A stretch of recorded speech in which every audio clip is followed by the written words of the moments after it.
Parkersburg homecoming is Friday and Saturday, and there are some traffic changes you'll want to keep in mind. We talked to officials at Marietta College and West Virginia University at Parkersburg to see about their enrollment numbers for this fall semester. Meteorologist Kurt Greenfield has your forecast, and Ryan Wilson joins us in sports. WTAP News at 11 starts now.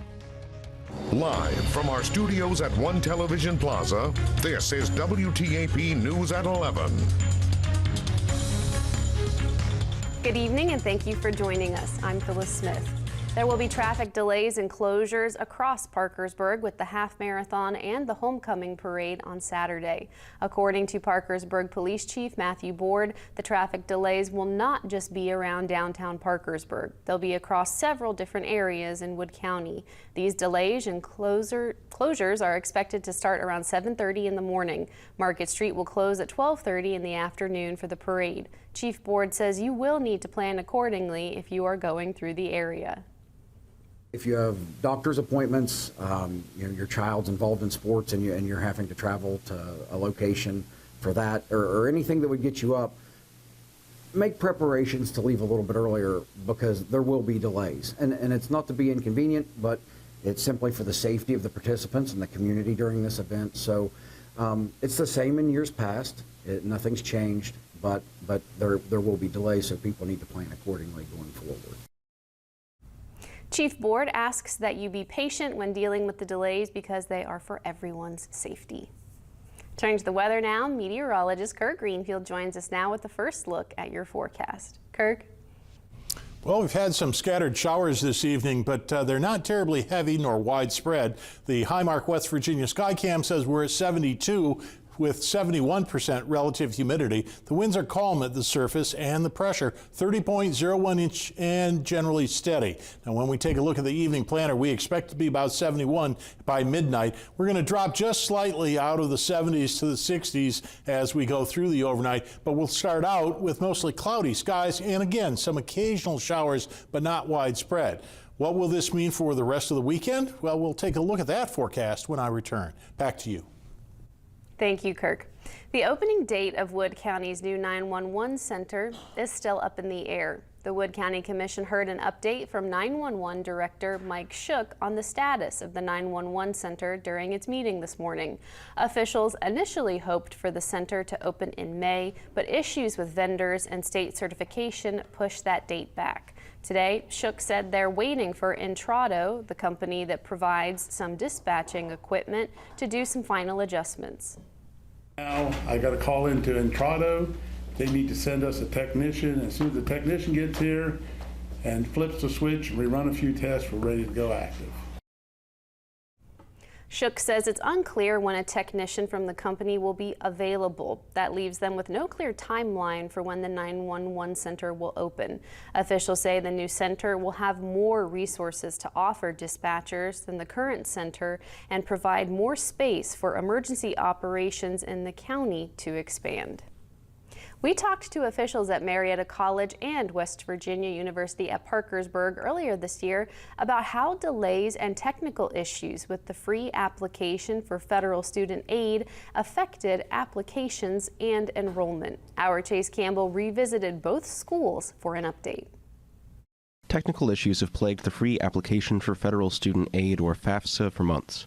That's impacted institutions of higher education across the country. At Marietta College, Vice President of Enrollment Heidi Terry says they're facing a significant decline in enrollment. Terry says that nationally, FAFSA submission rates went down by 10%. At Marietta, they're down 14%. That means fewer students are getting aid and attending college. This year has been particularly hard for Marietta College. We have seen the most dramatic decline in our application pool that then translates further down the enrollment funnel. How dramatic of a decline? We are currently down about 21%. We anticipate that our enrollment for new students and transfers is likely going to be close to 65 or 70 fewer students than we've had in the past. Though Terry says it's hard to pinpoint the extent of the financial impact that decline has on the school, there is an impact nonetheless. It means that we have to tighten our belts. We have to be much more strategic in terms of the spends that we are allowed in our budgets. Terry says that while the FAFSA issues are one factor in the declining enrollment, there's also a problem of more students in general making the choice not to attend college due to the cost and a perception that a 4-year college degree just isn't worth it, despite statistics showing that a liberal arts education pays off in the long term. Those reasons could explain why West Virginia University at Parkersburg, as a community college with technical degrees, hasn't seen a decline at all. In fact, their enrollment of full-time students has increased 12%. We provide education that leads to jobs in the Mid-Ohio Valley, and we work really well with companies, and we have them scholarshiping students, and I think that the community can see that a degree here leads to a job that also allows you to stay in this area. Jackson says their continued strong enrollment puts the school in a good position to continue growing in the future. Terry says there's still a lot up in the air about the FAFSA this year, though its release to all students will be delayed once again. She says the college's experience this past year has made them more prepared for those potential challenges. Chase Campbell, WTAP News. Sending kids back to school can be challenging, whether they have special needs or not. Our Sarah Coleman has more. It is that time of year when kids get ready to go back to school, and for some, it can be stressful. Wood County Schools Director of Special Education, Kara Small, shares steps to help your kids adjust to going back to school, especially if they have exceptionalities. Get a morning routine and get an evening routine. So then that predictability is there for them, so they're not as anxious to come back to school. Attending school functions can help students adjust, and a new app can help parents make sure their students are excelling. Go to open house, meet your teachers, talk with your teachers, and make sure that that your students are comfortable with the classrooms they're going to and the schools, to lower that anxiety as well.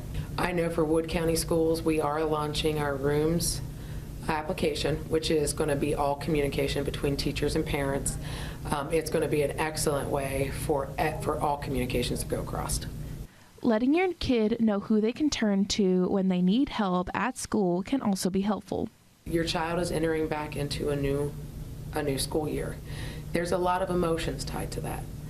Be open when talking with your children.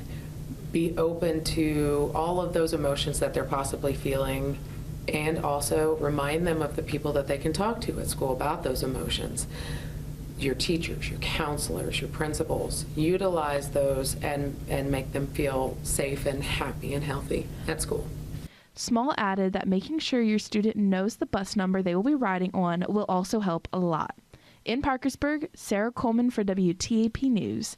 This is home.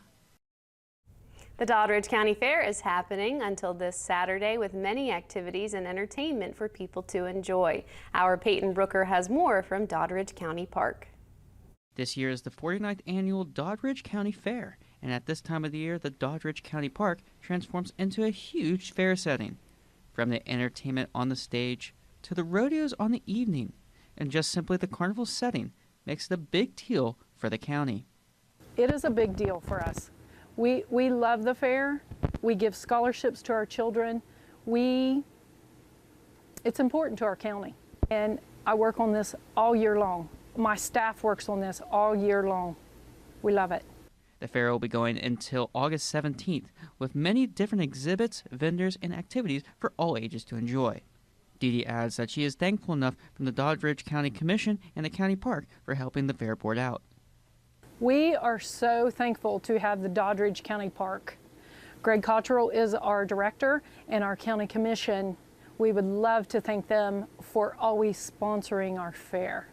We are fortunate to have a county commission that will sponsor us and help us to continue this fair every year. Dee Dee concludes by saying that she hopes this year's fair is a good one. I hope that we have the best year yet and the biggest numbers yet, and our entertainment will be wonderful. This is Peyton Brooker in Doddridge County, WTAP News. This is home. The Children's Home Society got 3 substantial grants from the Parkersburg Area Community Foundation. The largest grant was for $50,000 from the Community Foundation's Impact Fund, $25,000 from the Welch Fund, and $10,000 from the Kettleson Fund. All of the grants will be used for the Society's capital campaign and to help support its mission and programs at the Society. So we're super excited about having this large space to expand our services in the community and promoting our mission, promoting the well-being of children and families. The Children's Home Society in Parkersburg served over 3,000 people last year. Teachers are officially back in the classroom. One local credit union is helping them prepare for the upcoming school year. West Virginia Central Federal Credit Union was handing out checks to teachers in Parkersburg City Park as part of its annual Stuff the Bus event. Over 730 teachers signed up. They each got a $30 check and a $10 gift card to either Chick-fil-A or Stoked Coffee. Mike Tucker, the president and CEO of West Virginia Central Federal Credit Union, believes it's important for teachers to know they're appreciated. Well, they do a tremendous amount of work, and it's obvious that it's so important that our students are getting a good education, and for them to get a good education, we have to appreciate our teachers. We have to give them the tools necessary to be able to do their job well. So it's incredibly important, and this is just a small thing that we try to do to help out. While the deadline to sign up for Stuff the Bus has passed, they will be sending out emails for next year's event in June. Still ahead, the Washington County Jail has passed an important test known as PREA. We'll explain what it measures next at 11. But another bright and sunny day with temperatures above 90 degrees, but what will it bring next? That's the forecast coming up next.